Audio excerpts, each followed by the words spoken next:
1. 아버지와 아들. 키에르케고르는 하나님에 의해 택함을 받은 사람이다. 그의 삶은 외부로부터 보면 극히 단순하고 흔해 빠진 생활이었다. 멋들어진 행위란 하나도 없다. 그의 모습은 때때로 가두나 극장에서 눈에 띄었다. 코펜하겐의 시민들은 다 그를 알고 있었다. 그는 사교계의 인사였다. 사람들은 그의 기질을 좋아했다. 그는 아이들과 동네의 이웃 사람들과 식모들과 마부들과 격없이 말을 건넸다. 그러나 자택에 있어서의 그는 지독하게도 무뚝뚝했다.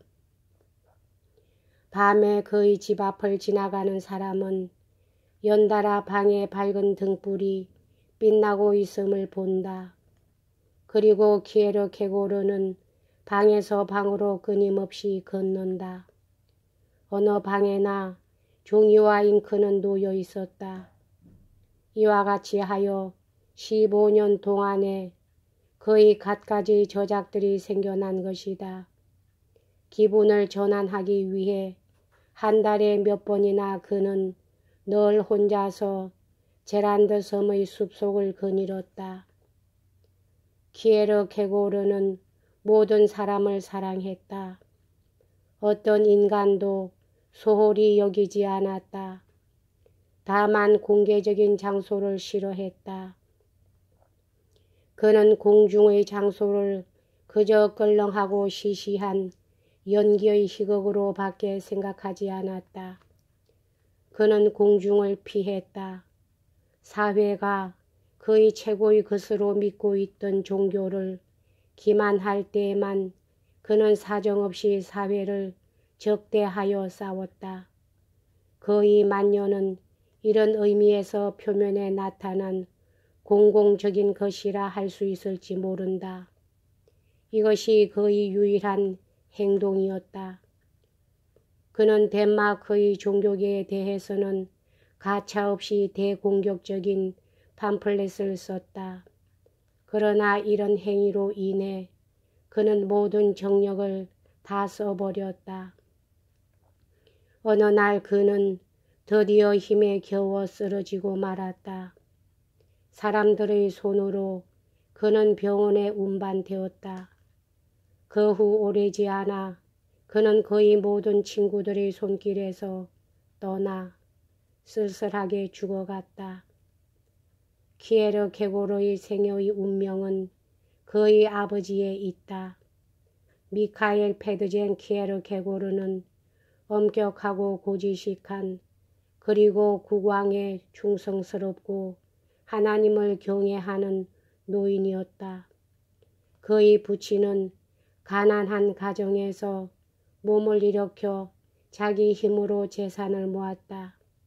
사람들은 그의 부친을 부러워했고 부친의 생애는 모든 것이 성공적이라고들 생각했다. 키에르케고르 노인은 하나님의 은총 속에 사는 사나이로 소문이 났지만 그 자신은 조금도 그렇게 생각지 않았다. 미카엘 페드제는 남모르는 불안에 괴로워하고 절망과 우울 속에 사로잡혀 있었다. 어린 시절에 그는 유틀란드 반도의 광야에서 고용살이로 양을 치며 가축들을 보살폈던 일이 있었다. 날마다 그는 춥고 배가 고팠다.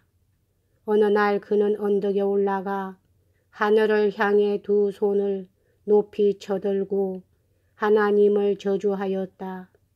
뭐 때문에 하나님은 아무런 잘못도 없는 애들을 굶기고 추위에 떨게 하느냐고. 하지만 하나님을 저주한 그날부터 손을 대는 일마다 이상하게 모두가 다 성공했다고 그 부친은 말했다. 그 아버지는 부자가 되고 그의 저주는 변하여 축복과 은혜를 가져온 셈이다. 그러나 바로 이 현세의 축복이 이제 아버지에게는 영혼의 저주가 되었다. 늙은 나이의 오늘날이 되어도 그는 어렸을 때의 저주를 잊을 수 없었다. 만약 하나님을 저주한 그날부터 점점 불운한 생활에 떨어져 버렸다고 하면 아버지는 오히려 행복했을지도 모르고 또한 무서운 죄가 그것으로 갚아졌을지도 모른다. 틀림없이 아버지는 모든 것을 이해했노라고 참회할 수 있었을 것이다. 하지만 저주는 언제까지나 사라지지 않았다. 반대로 축복에 쌓여서 축복으로 양육되고 저주는 남몰래 날마다 아버지의 영혼을 좀먹어 들어갔다. 이것이 부친의 불안과 절망이었다. 눈에 보이지 않는 무서운 하나님의 의지에 완전히 복종하는 것만이 미카엘의 목숨을 지탱해 주었다고 말해도 좋을 것이다. 아들만은 이런 아버지를 이해하고 있었다. 아들은 아버지를 사랑했다. 아버지가 그를 사랑하고 그를 이해한 것처럼 이런 일은 이미 키에르 케고르 자신이 솔직히 말한 바이다. 그는 부친으로부터 사랑을 받는 동시에 불안과 절망을 얻었다. 키에르 케고르는 애초부터 다른 아이들과는 놀지를 않았다. 페른후트파의 까다로운 정적주의의 교육을 받은 키에르 케고르는 어렸을 때부터 벌써 어른과 같았다. 엄격한 종교 교육이 그로부터 자연의 직접성을 빼앗고 인생의 우울만을 남겼다. 나는 우울에서 태어났다. 그리고 태어날 때부터 이미 노인이었다. 아버지의 저주가 아들의 우울임에 다름이 없다. 이 세상의 축복이 아버지의 저주의 뚜껑을 닫고 남몰래 양육한 것처럼 베풀어진 기지가 아들의 우울을 내부에 가두어 놓고 남몰래 키우는 것이었다. 이리하여 키에르 케고르는 아버지를 이해하였고 더 나아가서는 그 자신의 삶까지 이해하였다. 요컨대 그는 참된 크리스찬의 삶을 이해하였다.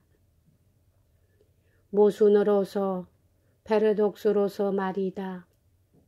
오이디푸스는 무서운 죄를 범했다. 그래서 오이디푸스는 신에게 벌을 받았다. 그는 추방되어 장님이 되었다.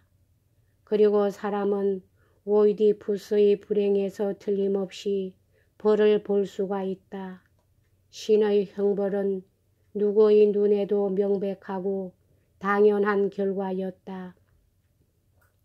미카엘은 오이디푸스와 똑같이 처벌되기를 소원하였다. 키에르 케고르도 자식으로서 아무것도 두려워하지 않고 부친의 저주에 겹도록 따라갈 작정이었다.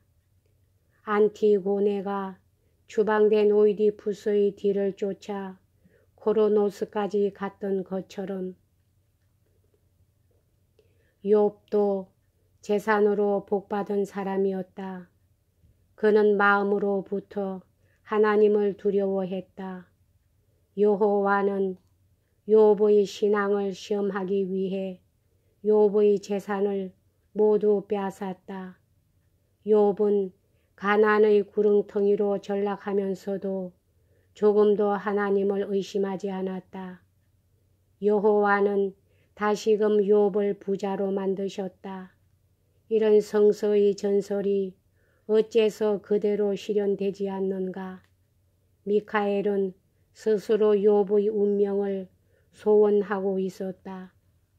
부친은 부유해서 빈곤으로 전락된 욥의 신앙의 다소라도 뒤떨어진다고는 생각지 않았다. 욥의 신앙은 이해될 것이 못 된다. 그러나 하나님은 이해할 수 없게도 행복이라는 형벌을 그에게 주었다. 축복된 아무런 부자유도 없는 부유한 생활을 부친에게 주었다. 모든 것을 부친의 손에 맡겼다. 따라서 하나님은 오로지 이처럼 축복된 아무런 부자유도 없는 부귀에 찬 인생이 죄다 라고 한다. 부친의 고뇌를 자식은 분명히 보았다. 아버지가 느낀 것, 그리고 아버지가 누구에게도 말하지 않았던 것을 아들은 말하지 않으면 안 되었다.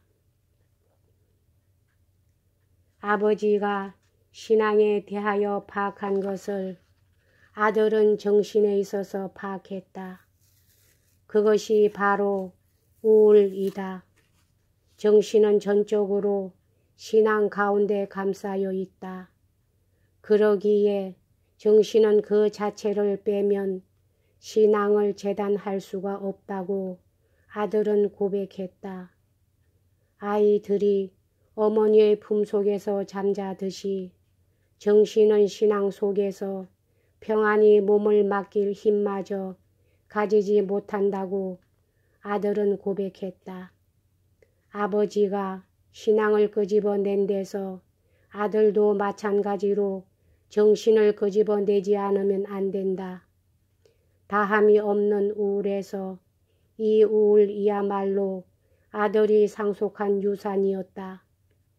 우울은 아들의 탄생이며 아들의 요람이었다. 키에르케고르는 우울을 탕진할 수가 없었다. 그는 인생의 우울을 방탕한 생활로 흩어지게 할 수 있을지 모른다. 그는 우울을 시로 노래할 수 있었을지 모른다. 그는 우울을 자기의 생명과 함께 끊어버릴 수 있을지도 모른다. 그러나 끝내 그의 운명은 아버지였었다.